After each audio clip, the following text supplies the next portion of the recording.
In the bleak midwinter, frosty wind made a moan. Earth stood hard as iron, water like a stone. Snow has fallen, snow, snow, snow, snow. In the bleak midwinter, long ago. His niece bought him a hot whisky and set it on the bookshelf beside him, the clove still circulating. There was a white speckle of undissolved sugar turning in the bottom of the glass. "Oh, good on you, Molly," he said. For a time he did not touch it, but alternatively read his book and stared into the fire, listening to Molly rattling plates and cutlery in the kitchen. When he did lift the drink, he inhaled the fumes, and the vaporized alcohol caught his breath. "Are you all right?" said Molly. She was wearing her overcoat and came and sat on the edge of the armchair opposite him. His coughing stopped, and he nodded and sipped the whisky to clear his throat. "Now keep a good fire on. I've left coaling for you, because that back step is like a skating rink." "Thanks. And don't you even think about going over to that church to say your prayers tonight. The forecast is for -12. McGee will see to everything." "What would I do without you, Molly?" "There's more than you depending on me. I'm going home to a house full of gulpins who claim they don't know where the kettle is." She stood up and wrapped a woolen scarf twice round her neck. "Good night. I'll see you in the morning." "Good night, Molly." The door of the parochial house slammed, and he heard the fading crackle of his niece's footsteps over the frozen ground. He went to the kitchen, to where she usually hid the bottle, poured himself another whisky, and drank it straight off, without water. It burned him on its way down. He put on his collar and jacket, picked up his stick from the hall stand, and went out. Gingerly he stepped down the 2 steps, taking the weight on his stick. The lights were still on, shining through the stained glass rose window. Above that, the high roof was black against a sky glittering with stars in the frost. On entering the church, he knew there was something wrong. Through habit, he tried to cross himself, but when dipping, his fingers struck a kind of false bottom. His middle finger stubbed too soon against marble. He looked into the font and saw that the holy water was frozen into a solid disc at the bottom. That would keep most people at home. The prayers would have to be very urgent to bring any of the old ones out on such a night. Only 2 of the main lights were on, spotlighting the altar, so that the sides and the back of the church were almost in total darkness. He made his way over to a group of statues at the right-hand side, and hooked his stick on the nearest pew. There was a cushioned chair facing the life-size group of the crucifixion, and he sat down, accepting that he was too old to kneel. His breath, even inside the church, was visible. He prayed for his niece and her family, then for the happy repose of the souls of his mother and father. His prayers had a routine about them, so that no one should be forgotten. He let his head sink forward onto his chest, and then woke with a start. "Forgive me, Lord, I could not watch 5 minutes with you, never mind the full hour." He repeated the prayers for his parents, just in case, with the drowsiness, they had not been effective. The bakery was warmth, and the sweet breath of bread from the ovens. His father had gone to bed at 9 o'clock, and risen at 4:30. The old priest cupped his hands and blew into them. Sometimes his father had let him help with the knocking back of the dough. He had seen him fold it, awkward as a down mattress, press it, bang it, hammer the air out of it. When the boy tried, he seemed so puny that his father would say, "Here, let a man at it," and he would fold the pale mass on the flowered bench, half over, then the sides in like an envelope, and bang it with the heel of his hand. Bread of heaven. It had no yeast in it, made by the nuns in Belfast, white as snow. His father had a grey complexion, and his hair was gingery white. Whether or not it was from the flour, the boy didn't know. He didn't think of such things, and accepted him as a greyish man. The flour certainly got inside him. That was why he died young. The wheezes in his chest were awful to listen to in the quiet of the kitchen. If they were really bad, he would say, "Excuse the bagpipes," and give a cough that made everybody who heard it look away from him, like stones rumbling at the bottom of an enamel pail. When he was 45, they moved his bed downstairs, because the climb at night had become an impossibility. He had had the crucifixion group recently repainted, and it was only now, when it was obliquely lit, that he noticed that the artist had added varnished tears to Our Blessed Lady's cheeks. He had not been consulted, but it was a nice touch. The only woman he had ever loved. He looked at Mary Magdalene to see if tears had been added to her. Indeed they had. He gave a low whistle. If he moved his head from side to side, they gleamed in the shadows. Not true, that, about the only woman. There had been Joy Macmullen, a housekeeper, 15 years his junior, during the war. But he had never so much as laid a hand on her shoulder. He had loved her from afar, aching to be silent and close to her. Closing his eyes, not knowing whether it was through remorse or pleasure. She was not pretty, but had eyes that spoke to him, and a grace in her movements which demanded his notice. And she could take a joke. "Come with me under my coat, and we will drink our fill of the milk of the white goat, or wine if it be thy will." "You and your books," was all she'd said. She had worked for him for a year and a half, then one day went off, without so much as a by your leave, to marry a school teacher from County Fermanagh. For 3 Christmases she sent him a card. Then he never heard from her again. Her replacement was a good woman, but withered. It was strange how the pun fitted. Needing bread. Hunger. Soul hunger. Needing Christ. The lonely sheep look up and are not fed. Was it lonely? How could the word be lonely if sheep was plural? Hungry. It must be hungry sheep that looked up. That was not strictly true either. Not putting his hand on her shoulder. One day he had found her in tears with a telegram in her hand.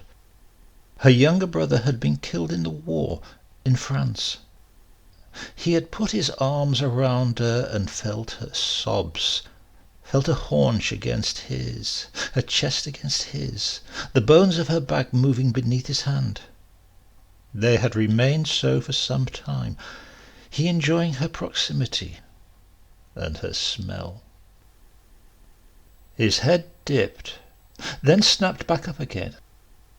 This must be what it was like listening to a sermon. From the pulpit he could see and forgive men, still in their working clothes, their heads nodding down on their chests. She had a mole the size of a shirt button on the back of her neck, visible only when she wore her hair up, her head slowly descending, the nape of her neck white as bread. Bed linen. He woke with a loud bang to find himself in total darkness. Not total. He could see the red pin-prick of the sanctuary lamp at the side of the main altar. He tried to figure out what the noise had been, Had something fallen? McGee. It had been McGee closing the place up. He got to his feet, and sweeping his stick to and fro in front of him like a blind man, made it to the porch.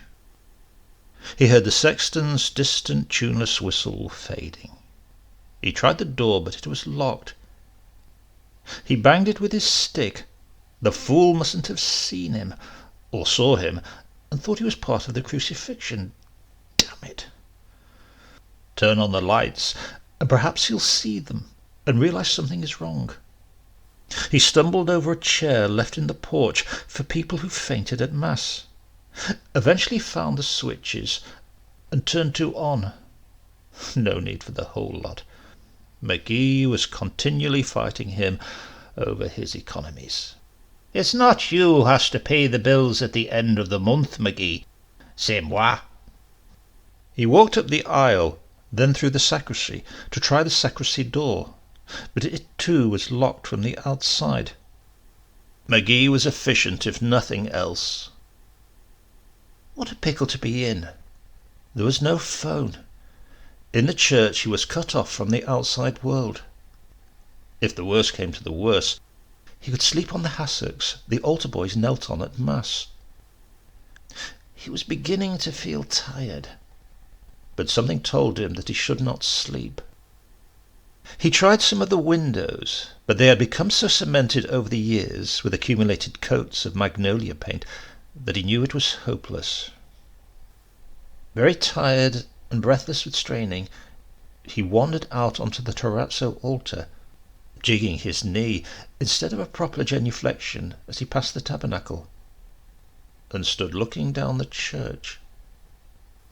He climbed to the organ loft, thinking that if passers-by heard the sounds, they would feel something was amiss. He switched it on, and sat down at the bench. Pressing his left foot down, he heard the deep throb of the droning note echo around the church. He could not play, but pressed various keys on the keyboards, and liked the sound of them, triplets of notes with his fingers, pedal notes with his feet. If only he could play, he could while away the time, some Bach or a little Buxtehude. He pulled out various stops to hear what difference it made to the notes. Chords. Best with the left hand. Boom. That summer he had spent near Castel Gandolfo. The heat, closing over the shutters in his room, so that it looked cooler. From somewhere nearby, it sounded like an orphanage with its high-abandoned voices. A record of Guy Mitchell played again and again and again. Chicka-boom, chicka-rack. Pius XII, austere, ascetic. Nothing had prepared him for meeting him in the flesh, in immaculate white. Here was a man who carried his authority with humility. All his life as a priest, Tom had been wary of bishops and cardinals, the storm-troopers. He had his own way of going about things. Chicka-boom, chicka-rack.